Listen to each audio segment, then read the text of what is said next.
everyone.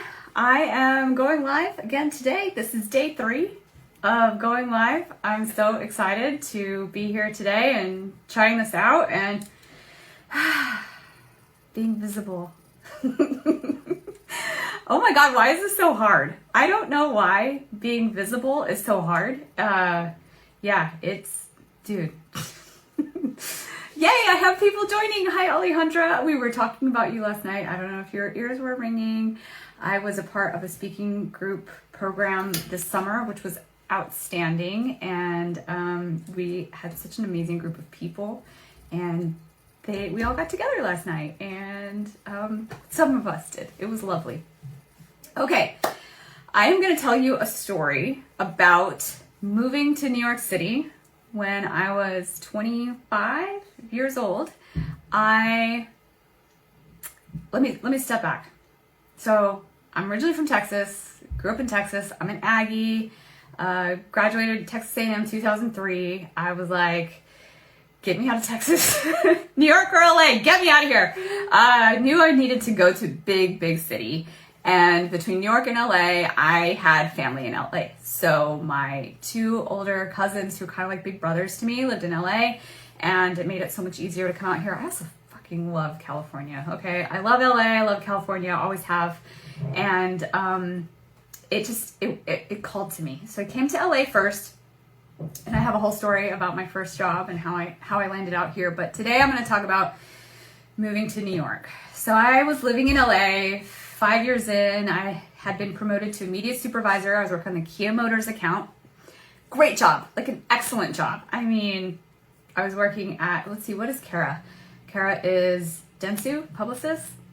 I should know these things. I think it's Dentsu. So I was working at Kara. I was a media supervisor. I was working on Kia Motors. We had just done our first upfronts for Kia Motors. We had just grown their budget. I think we were at like $25 million. Isn't that funny? The $25 million was like a big budget for Kia Motors.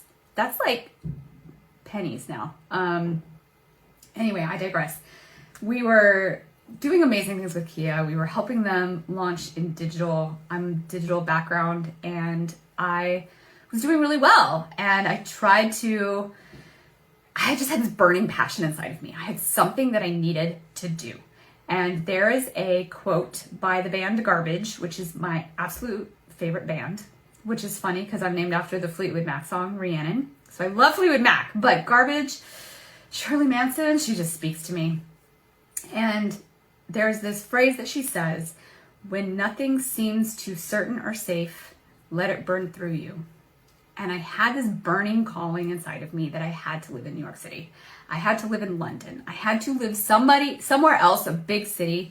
And I just had this calling inside of me.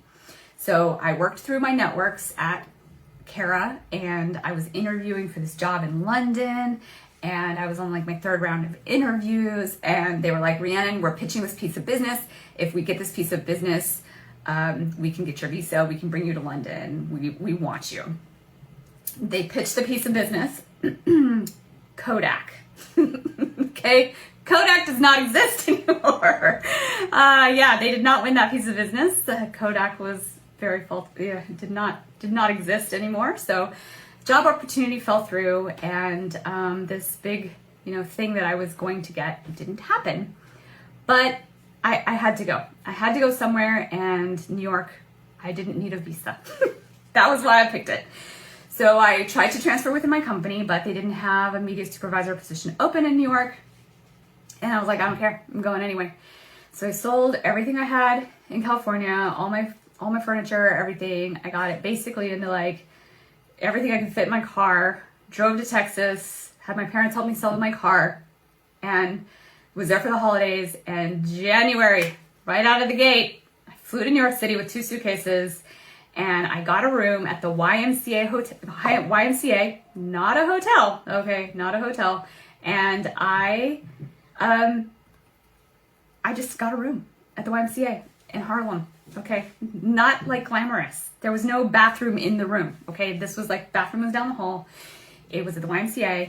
I had 2 suitcases. It was freezing cold in the room. I remember that the the window was like, the cold air was coming in through the window. So I went out and bought clear tape, and I had to tape the windowsill so that the air couldn't blow in and make the room freezing. And it was like this teeny tiny, I used my overcoat as like the additional blanket because the blanket that was there was not warm enough. So I slept in my overcoat over my blanket. Quite an experience. So this was 2007. Okay, this is before the iPhone, guys. Okay, there was no Google Maps to how do I get to where I want to go. I had set up over the holidays informational interviews at all the top ad agencies in New York. So McCann, Erickson, PhD, all of them, Zenith. I had informational interviews booked, and for the first couple of days, I just hit the subway and figured out how to get there and went and interviewed. I had to show up. I had to be visible. I had to package myself with my resume and what I was offering, which was media supervisor level, at mid-tier, perfectly able to hire, not too expensive, not too, not a ton of assistance. I was valuable in the role and the title that I was looking for. So I tried for a couple of AMD roles, tried for supervisor roles. Essentially, PhD, for example, told me, I'll write you an offer today, but you're gonna go shop that around, so I'm not writing you an offer. If you want a job here, I will give you the offer. This is what I'll pay you, and but I'm not gonna write you an offer because you're gonna go shop it around. They knew. And so I got an offer from McCann Erickson and I want to say Horizon. I think I had an offer from Horizon. I don't remember Donnie. I don't think Donnie Williams actually gave me that offer. I had great interviews at Horizon, but I don't think I ended up getting that offer. Or I would have taken it. Donnie Williams, love you.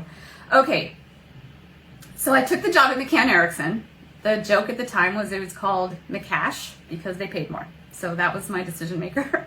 I also really loved my boss, Paul Benju. Amazing, amazing human. And yeah, I was off to the races. I had a job offer, and now I could go get an apartment. So in New York City, you have to have a broker. You have to pay broker's fees like a real estate agent just to get a rental. It is so expensive.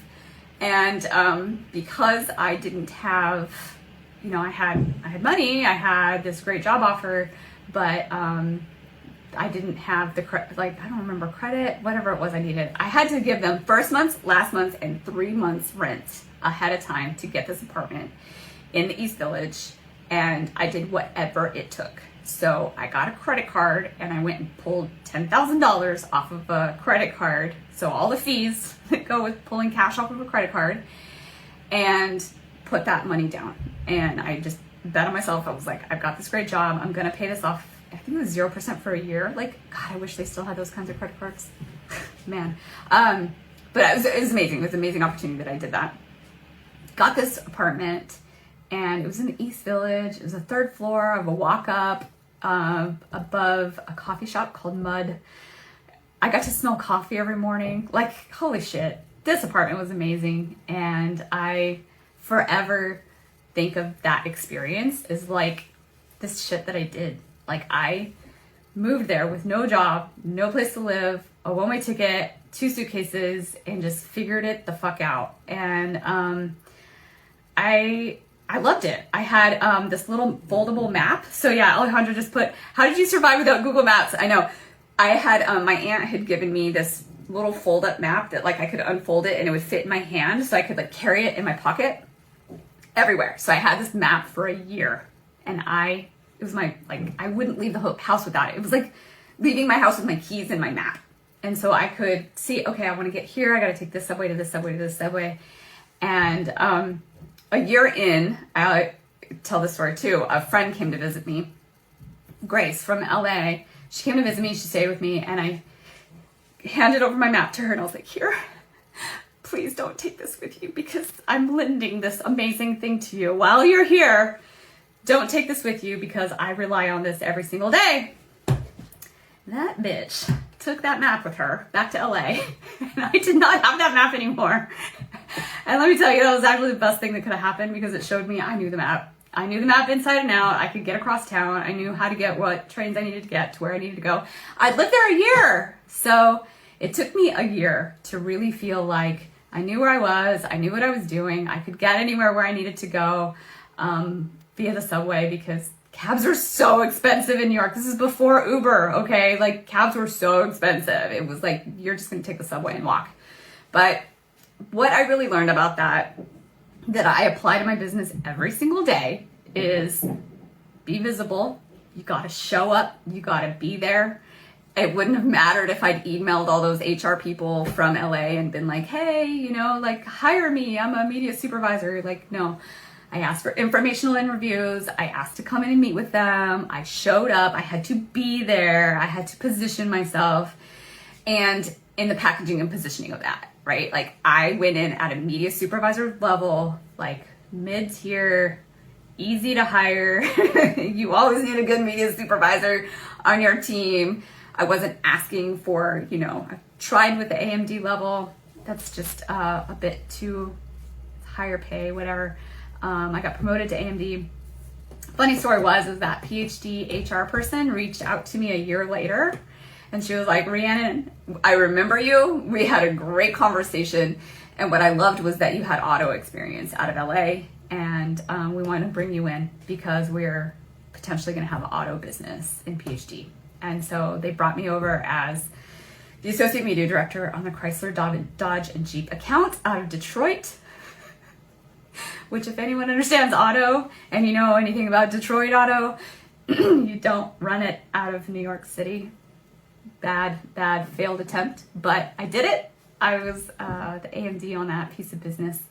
It was quite an experience and quite a road, but they remembered me. Like, they remembered a great interview with me, an informational interview. A year later, they reached out to me and pulled me over. So great learning out of that too is just showing up, being yourself, being authentic, showing your value, right? Things can come back a year later. And I have seen that time and again, actually, in this current version of my business, which is my current client. He's a real estate agent, and we're about to launch his website. Looks like next week. His new brand, his new positioning, his je ne sais quoi is coming through. It's going to be absolutely phenomenal. And I'm so proud of this website. Alex came to me a year ago. He wanted a new website, and he just wasn't ready. He wasn't ready. I gave him ballpark costs. I gave him what I thought he needed. I told him a bunch of things. We did a couple, connection calls, feel it out, but he wasn't ready.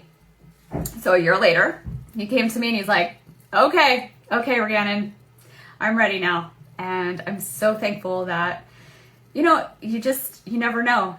So the way that I do my lead product is through an initial call, and then I follow up with a link, and I say, here's my booking link. Whenever you're ready, you can book and pay directly through my link.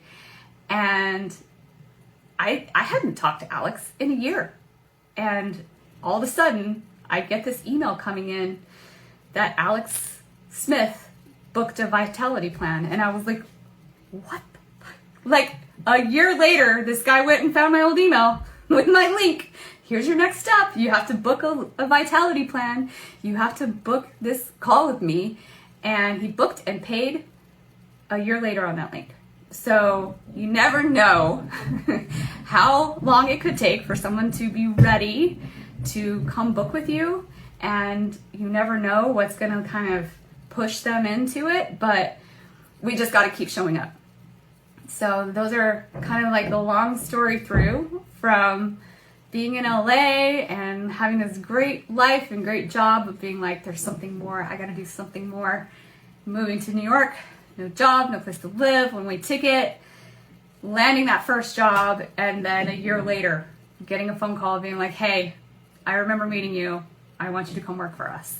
And that was quite an amazing experience and something that I always take with me no matter where I go.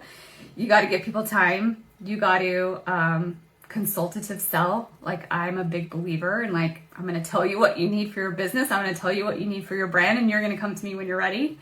And if I push hard or I show desperation or I'm telling you that you need something, as much as I want to do that inside, right? Sometimes I want to shake people. I know exactly what you need. You can't. Like, people are going to do it when they're going to do it. And it's true for me too. So I'm showing up now. I'm doing the things that I did in my 20s again at 44 and being like, Rhiannon, listen to yourself. And I'm so grateful to be a part of this community of small businesses and founders and entrepreneurs who are doing the damn thing because it's hard, and having that corporate experience as a foundation and then moving into this and feeling this love. I got someone else on my live. Yay! Hi, Sonia. And I'm pushing myself to show up live. I'm pushing myself to talk about these stories because I have a ton of them, but also how can I bring value and how can I teach something that maybe somebody can feel like sometimes things take a year to sell. Sometimes people take a year to come back and like want you on their team. Sometimes it just takes time. And I'll close out today with just kind of my my little inner like mantra that I've been telling myself over those last couple of days, because we're sitting in October 3rd, we're sitting in Q4. We have all had a year. Okay, there doesn't matter which time of, you know, which political party you're in, whatever things, however you lean. This year's been hard on a lot of us. This year is a very interesting year across the board. And we're sitting in Q4 and we want to think about how we're just got to move forward with what we have. This is where we're at. This is where we've been. This is what we know. And how are we going to move forward with that? And so in Q4, I am starting to just be with it. This is what I've got. This is what I know. Let's go. I'm going to show up and be visible. I'm going to try to help some people. I'm going to try to impart knowledge and push myself. And if I can show up for myself, everybody's showing up for them too. Alejandra had a question. Thank you. What would you tell yourself 10 years ago? Gosh, let's see. So I'm 44. 35 was a rough year for me. I had a lot of internal personal change happening and growth. Mid-30s, I think, is just that time where you sort of self-reflect, like, where do you want to go in your life next? 40, right? Those milestone years, 35, 40. And I think that, like, it's just do the thing. Like, to do whatever you're scared of. Whatever feels uncertain or safe, let it burn through you. Like, let it, whatever that inner voice is calling in you, like, do it. I wish I would have done this and shown up live 10 years ago, even when I was still in corporate. Like, even when I was still in corporate, I should have just shown up and done the visible thing. I have these stories. I have things to say. But I was so afraid that I wasn't giving value in my stories, and that limitation stopped me. And so through the coaching programs that I'm a part of and through what I'm learning, I'm feeling like, okay, whatever this story is that I have, I can shift into what is the takeaway. And that one little line for me has helped me show up more. So thank you to Jen Gottlieb. I say her name all the time. She says my name wrong too. Rhiannon. Jen Gottlieb. It's pushing me and teaching me to tell the story and the takeaway. And that one little thing has helped me a ton to tell the story and the takeaway. So my takeaway, what I would tell myself, yeah, I think so.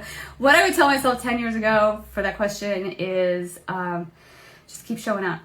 Be a thought leader, even on LinkedIn, even if you're still in corporate, even if you don't know what to say.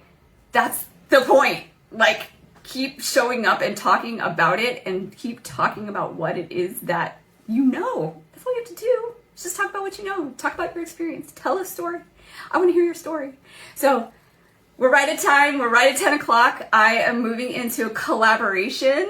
On Fridays, I'm going to be doing collaboration lives on Instagram. So I'm going to end on YouTube and I'm going to come over to Instagram. Come to Instagram, check me out on Fridays. I'm going to start doing collaborations, and yeah, I'm excited to shift into that. And if you want to do a collaboration with me, let me know. Comment, link to me, and let's do collaborations on Fridays. Okay? Awesome. Thank you, everyone on YouTube. Okay, I'm gonna come over to Instagram. Okay. Yay! All right, Elizabeth's here. Let's see how. This is my first collaboration, guys. Okay, so I am going to figure out how to do this. Invite to join. Let's see. Yeah. Let's see. Yay! It did it! Awesome! Oh my gosh, you're my first collaboration! I can't believe it! I know, I'm so excited. Oh my gosh. Well, awesome. I'm glad that we jumped on a little bit before this call so that we could kind of do a little bit of mood setting. So I'm glad that we did that. And yeah, so I've got actually a couple people on here. I'm so excited. Jen and Alejandra. So I'm so grateful. I'm so grateful just to be pushing myself to do this, to showing up live. And so I appreciate you going on this journey with me to show up live. You're inspiring me. It's something I need to get on as well. So like, way to lead the charge. Yes. Okay, awesome. Very cool. All right, so I want to talk about branding and positioning. My favorite subject. Yay! Okay, so I know that we met through a program as well. So Pia Silva's program is fucking phenomenal. If you're trying to figure out how to package, position, build an agency that is profitable and all of those things, that her program is amazing for. And through that program, we met at a retreat and got to know each other so well. And just, I love you. I'm so happy for this to like come together. Yeah. So as a we were talking about how we use a lot of like jargon in our world, right? As do all industries. It's so jargon heavy. It's like, I'm a brander, I'm an advertiser, I'm a marketer, and it's so hard to take a step back and be like, okay, what are we trying to sell? Like, what does the layman understand, right? Like, so I would love to hear your perspective on this terminology, like copywriter, branding, advertising, marketing, like how you see it, and like any of the struggles or anything that you're feeling as well. Yeah. Well, it's ironic, and we could try to get into like what positioning is for anybody who's not sure too, but as somebody who does positioning for a living, it's still incredibly frustrating to try to position myself. And I know from our conversations that you have experienced this yourself, and we all do. Like, it's just, you think it's going to be really obvious how to share your value with people, and just because you understand it from your perspective in the industry, it doesn't mean that it's translating to the individual that you're speaking to, or what kind of business they have, or what their goals are. And so I think one of the things that has been so apparent to me lately is that these areas that we're talking about, branding, marketing, advertising, are huge topic. Right. I mean, these are giant umbrellas encompassing a lot of different things. So if I say I'm in marketing, somebody is like, oh, so you can help me with my social media. I'm like, well, yes, but not in the way that you're thinking of. Right. And if I say I'm in branding, then they think I'm a designer. And I'm like, well, no, but the work that I do informs what the designer does for you, right? Anyway, and then copywriting. Do copywriting, because I feel like copywriting itself is like, people forget that is an entire genre. Like, that is an entire career. Yeah, and copywriting is also a broad term that encompasses a lot of different types of writing. Are you doing like direct response copywriting? Are you doing like demand generation? At what end of the journey are you writing this copy for? And so, and are you just like, I used to write content earlier in my career in marketing. I wrote a lot of content for people. And then as I got introduced more to copywriting, I was like, oh, that's like what I'm doing when I write a proposal, sort of. But it's Right. about like copywriting really is a specific type of writing that's intended to create an emotional reaction in somebody or drive them to an action. It's more of a persuasive Mhm. style or a transformative style of writing Yeah. Yes. words. Right. Yeah. It's a whole art form. It's a whole art form. Exactly. Yes, like art and a science. And I Yes. think one of the things, I feel like one of the things that comes up a lot for me lately as I try to write, like, I don't know if we want to get into AI kind of conversations, but Yeah. trying to tap into AI tools to help with that writing. Like everybody just thinks, oh, I can just use ChatGPT now, or I can just use Claude now to write my copy. And as a copywriter, I definitely use those tools. They're super helpful and they can speed up the process and they've gotten pretty good. And you can feed it templates and frameworks and it'll spit some stuff out. But unless you have that that eye like and Yeah. that's something like and I don't like unless you have an eye for it, like the taste in a way. And I think that's something that we develop over time as brand strategists, that we start to understand what it is that we're actually looking for in Yeah. that copy. So that Mhm. may sound good on the surface. I come across a lot of words that sound pretty Yeah. and don't mean anything and Right. don't connect. And Yes. so everybody, I think without that trained eye, people are looking at it like, wow, that sounds really good. And I'm like, yeah, but is it really connecting with the person that you're talking to? And maybe you get lucky and you grab one or anyway. So Yeah. Yeah. Which brings us to what we were talking about with like, how do we tell what we do in like those layman's terms that help people understand? Like, I right. help you make money. Yes. There you go. Right. Yeah. Like we're all just trying to help you make money. We're We just just want trying to to, make more money. We want to get you more clients, more of the right clients, more clients who understand the value of what it is that you do so they'll pay you appropriately yes. for that. Yes. And that it's hard for us to read the label on the outside of the jar when we're in it. And even for me, I was saying that my journey has been, you know, from corporate into the small business world and learning what I'm doing. Like in corporate, I use a lot of words like revenue and growth, and like people in my industry in corporate have changed their titles from chief revenue officer to chief growth officer. Like, are you fucking kidding me? Like, it's the same thing. Like, you are still helping the company make more money. That's literally what you're doing. But they've changed this term now. So I've noticed myself using these words like revenue and growth. And it's like, I help you make more money. Like, shit, what am I doing? I'm doing it wrong too, because I need to just dumb it down. And then I'm noticing that in myself. And so I'm curious how you're also sort of feeling that as well in your business and like your journey of like reading the label on the outside of the jar and feeling like, fuck, how do I do this? Yeah. Oh my gosh. I think you're touching on something so huge right now. And I dealt with this a lot in my career because I've worked a lot with really smart people. Like, right? Like they just know, like engineers, software engineers and all kinds I don't know why I'm blanking, but all kinds of experts, right? And they're so deep in their field and we kind of are that way too, like we're so deep in what we do.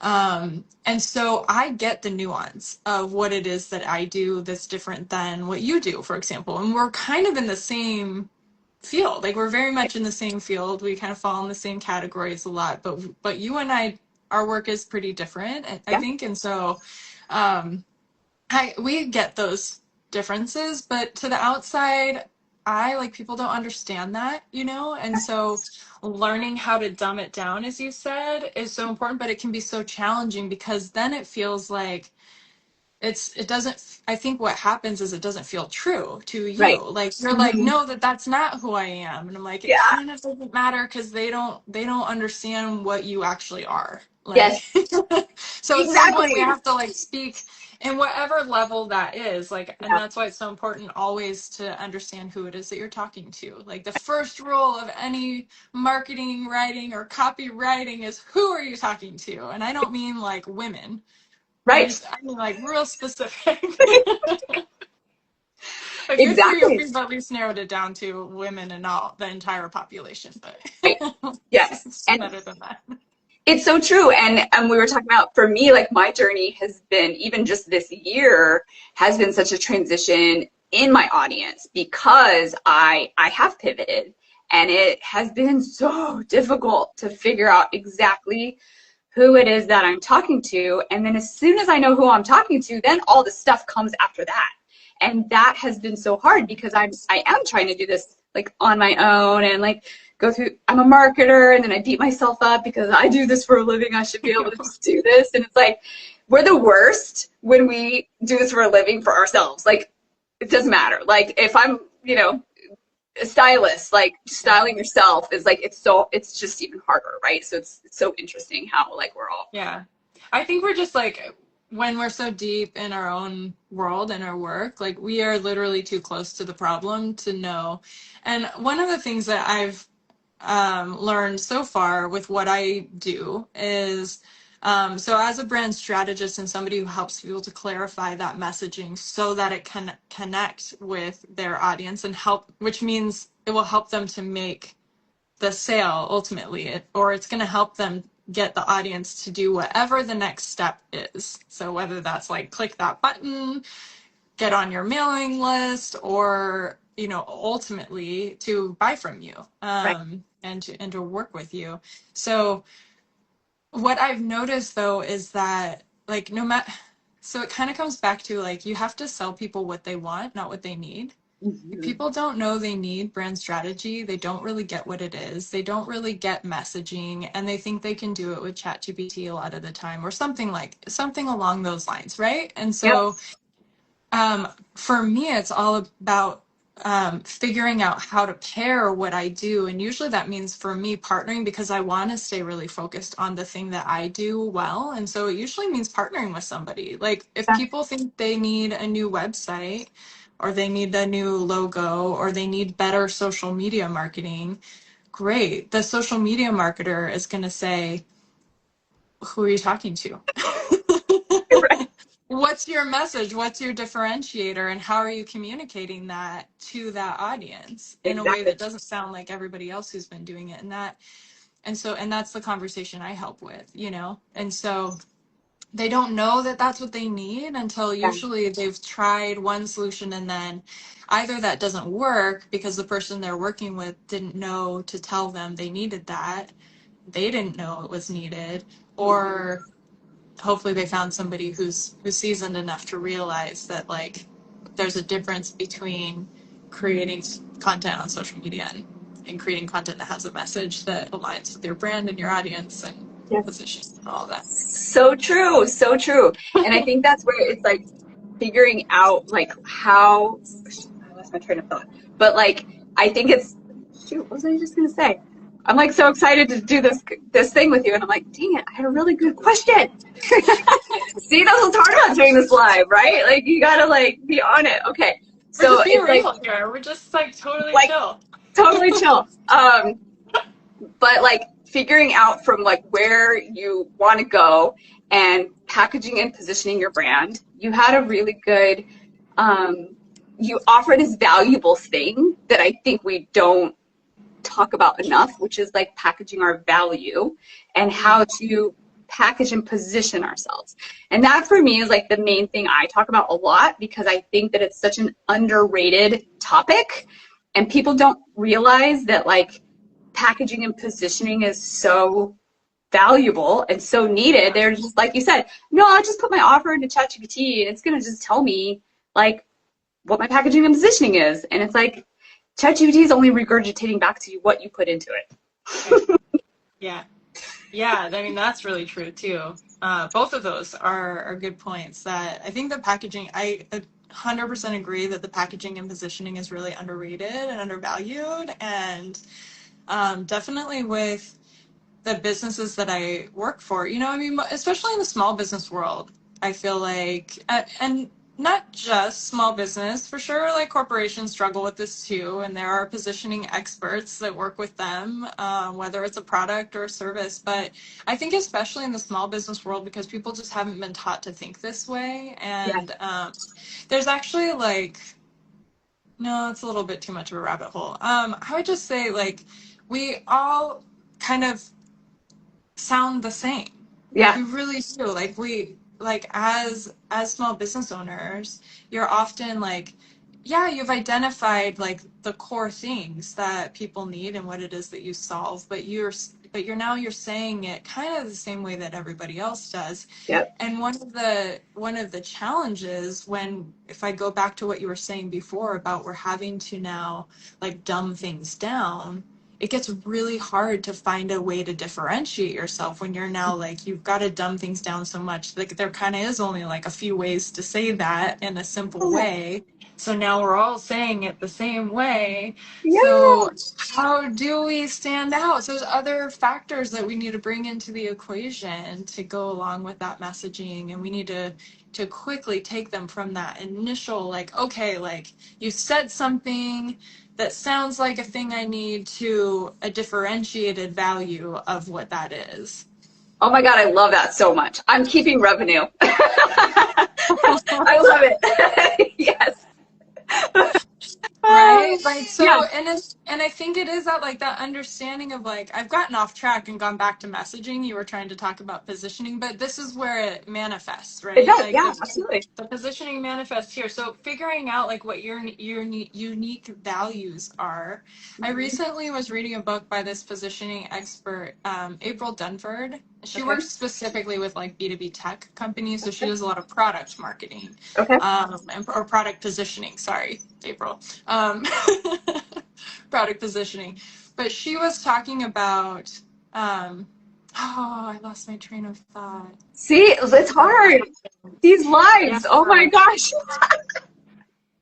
Why did I bring her up? Because she said something really great recently. Oh, I'll come back to it. Okay, It'll come come back back to to it. it. Sorry. What I was thinking of as you were talking was about advertising. So a lot of people come to me because they think that they need paid ads. And that's my background. Like I worked in advertising for 20 years. And I mean, I was working like multi-million dollar budgets. Like the smallest budget I remember was like $250,000. Like Oh, that's nice. a small budget. Yeah. So, and that was like, I think we only spent that on TikTok. Like that was a small budget and that was only on TikTok. Like huge Yeah. budgets, right? So Yeah. I've been very hesitant to work with small businesses on paid ads because I'm like, you're going to drown. You're going to drown. Like, how do you break through in this huge sea of these massive budgets with this little teeny tiny message? And what I have figured out and out of doing this and helping clients is that exact thing, is the audience that you speak to and your packaging and positioning. Because if you don't have those nailed down, then your ads fail. Like creative, there's always the levers you can pull, but fundamentally, Mhm. if your branding and your packaging and your positioning is off, and or it's gonna fail. If your targeting and your ads, who you're talking to is off, it's gonna fail.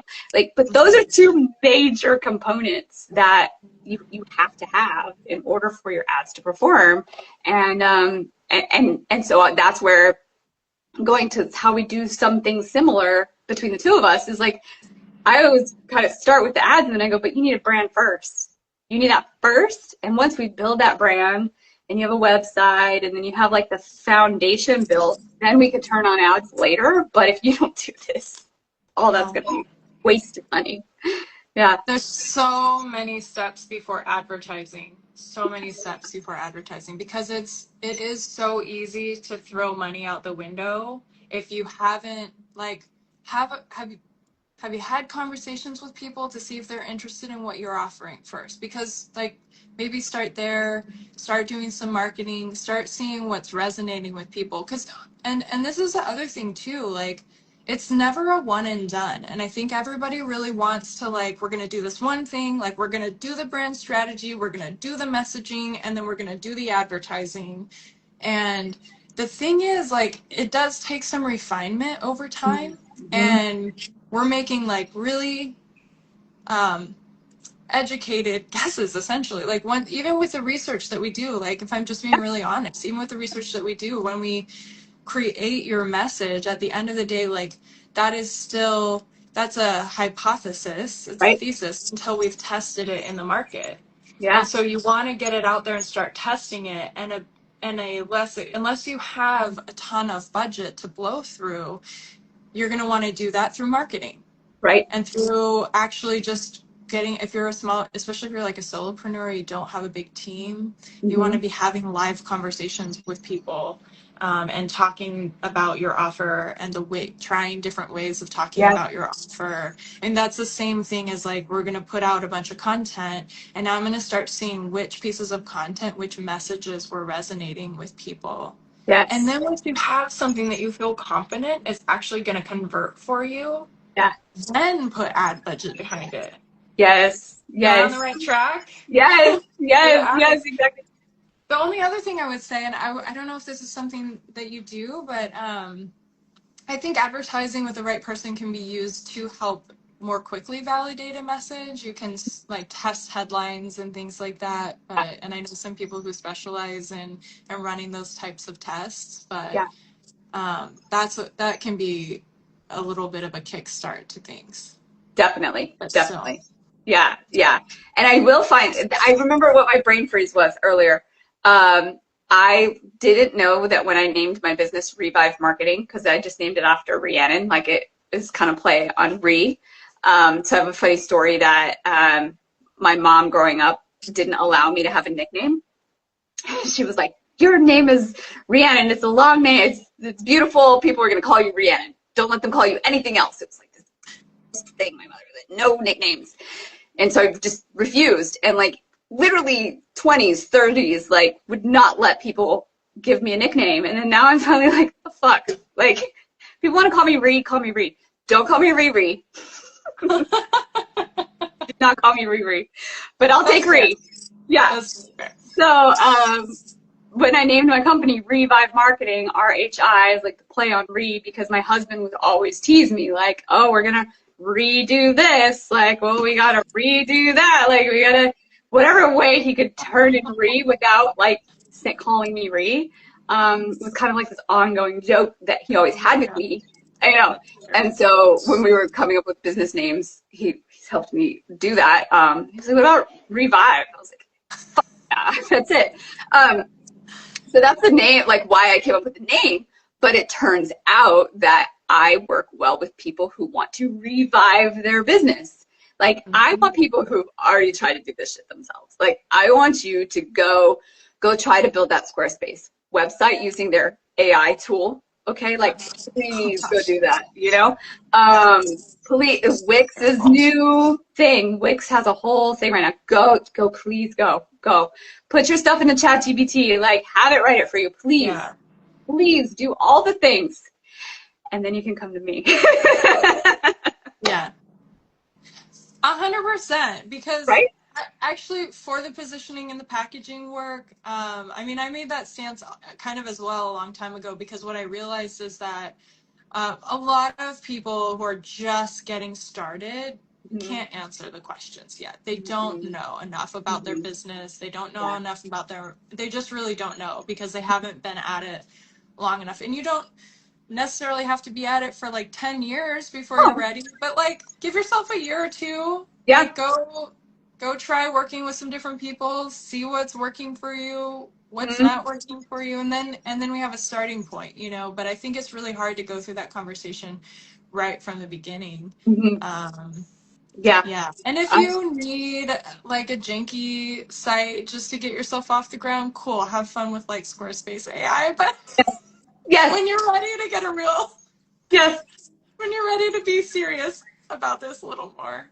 Yes, exactly. Yeah. Because it is an investment. It is an investment in yourself. It is an investment that it's really hard to understand that as a small business, like these things cost thousands of dollars, and you have to invest in that if you want to up level, if you want to have the right messaging, the right branding, the right everything that's right for you. And then you have to pay for the website, and then you have to pay for the marketing, and then you have to pay for the advertising. Like, it is all a part of it. And that's not even talking about social media, but that's a whole other one too. Like, all of these pieces, to do them well, to do them right, cost money or time. And so that's where I'm like, go for it. Because I know for myself, if I hadn't done it myself, like, I think, I can build this myself. Oh, I can do this myself. Like, I tried it, and now I know how fucking hard it is. And then it gives me the value, especially as a marketer, it gives me the value. I'm like, oh, I know how hard this is to build. So I know that what I'm charging you is a really fair rate. Yeah, I mean, that's it. Like, the longer we're in this, the more we realize how much work it really is to do it well. And it's not just because we like want to charge more, but it's like, it's just not, I can't do a good job for you if I'm not charging enough money. And I think the other thing that I'll say on that is, I agree. I think that a lot of people, and I've certainly been guilty of this early in my business as well, of not really realizing just how many things I was going to have to invest in and pay for. And by now I've spent so much money on this business. I've spent so much money on coaching and programs and organization and help from I'm a brand strategist. I hired a brand strategist to help me because of exactly what you said. We can't read the label from the inside of the bottle, and Right. so Trisha, she's on here, shout out To Trisha. She did an amazing job. She did so was good. phenomenal. And it's the best decision ever. Yeah. And so even when it's like our own area of expertise, but when it's your own business, you've got to get that external set of eyes. You've got to get that validation. You can't be doing it in a vacuum. And I think that it's also a signal, truly, I really think it's also a signal of how serious you are about committing to and making this go. Because the people who are really out there making a difference in the world, and the people who are really able to build their business to a point where it's not only supporting them, but then they're able to like give back to the world from this full cup abundant state.